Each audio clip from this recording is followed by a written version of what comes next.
செய்த குற்றத்திற்கான தண்டனை கிடைக்கும் போது வழங்கப்படும் அந்நீதியானது அநீதியாக தோன்றலாம். மனதில் பல கேள்விகள் எழலாம்.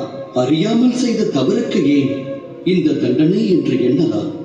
செய்த தவறுக்காக ஒருவன் பரிகாரங்கள் மேற்கொண்டும் பற்பல பிராயச்சித்தங்கள் செய்தும் தண்டனையானது ஏன் அவனுக்கு கிடைக்கிறது? காரணம், விதைப்பது எதுவோ அதுவே விளையும் என்பதே நீதியாகும். வினை விதைத்தவன் வினை அறுப்பார். ஒருவர் அன்பை பொழிந்தால் அவர் சுகத்தை பெறுவார். ஒருவர் உயிரை பறித்தால் மரண தண்டனையைத்தான் பெறுவார். செயலுக்கேற்ற நியாயம்தான் கிடைக்கும். அப்படி என்றால் பிராயச்சித்தம் பரிகாரத்தினால் பலன் இல்லையா?